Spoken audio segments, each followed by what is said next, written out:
I agree totally. I think the business community agrees totally with the view that there should be a sharing of the responsibilities that will help our country.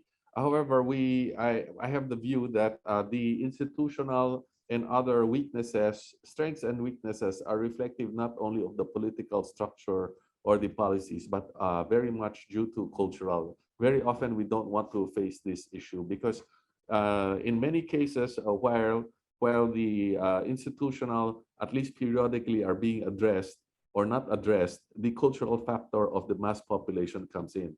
So if we look at, for instance, there needs to be an integration of analysis and execution. There's a tendency for us to make decisions based on politics. So if even if it's an economic matter or financial matter, like the payment of international debt, why we should continue to allocate them to certain types of banking activities that we condemn in other situations, like paying off debt on corrupt deals and so on, or not continuing infrastructure programs because they were built by a previous administration. Though these things are political, but they are manifestation of the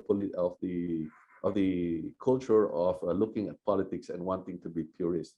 So meanwhile, when there is enabling, let's say there are agricultural programs that take place, does agricultural productivity go up when financing takes place and the income is increased? Because based on the ground, what we are seeing is that when there's an increase in income, people immediately use it for consumption rather than investment.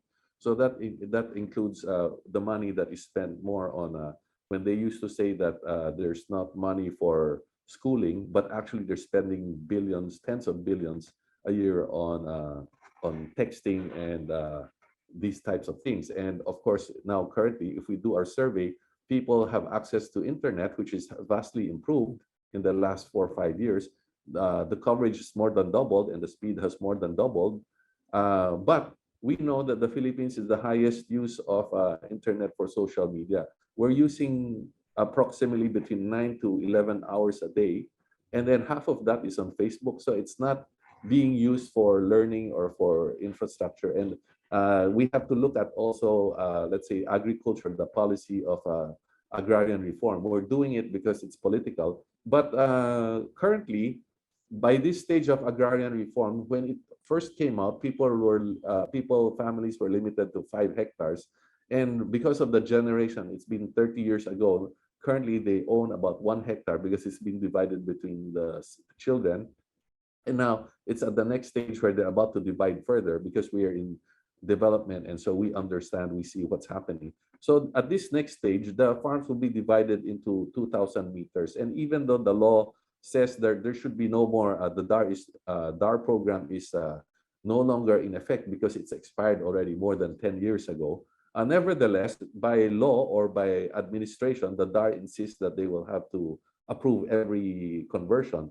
So if they have, not that we should indiscriminately convert land, but they should be the ones to decide, even if the National Land Use Plan already gives that role to the CLUP.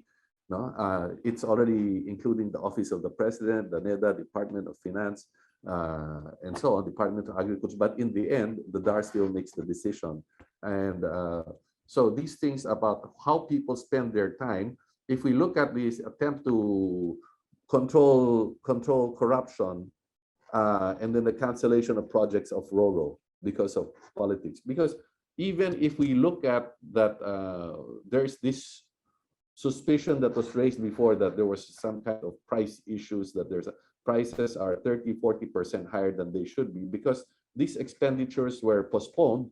Today, the same projects cost 2 to 3 times as much because the cost of materials and the cost of at that time it was a worldwide recession, and now it's a worldwide boom in infrastructure. Or in India is trying to develop their infrastructure, China is developing their infrastructure, the US is developing their infrastructure. So although politically or maybe even factually some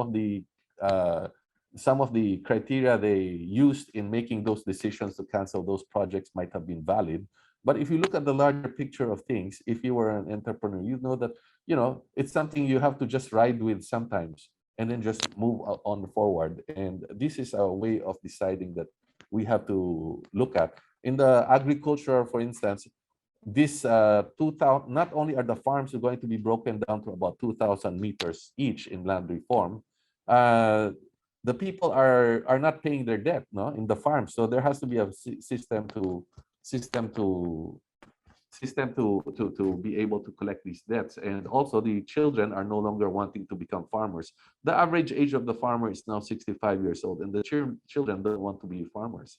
So why are we still talking about this land reform that has shown already no longer, it did not yield, after 30, 40 years, it did not yield the results that were desired? It's the same thing in Spain. The in the outskirts, we have a lot of farmers. They're very old, and the children don't want to be involved in business anymore. So I think it's something we also share, right? Because maybe we need to modernize, or they're not Yes, maybe interested. we have to integrate them back into consolidation, into industrial-based farming. Right. I understand that. I think that the technology that young people can provide, the to bridge with the older generation, is something that would help them as well, in terms of a business that has been theirs for so many generations. It's the same thing here in the Philippines too.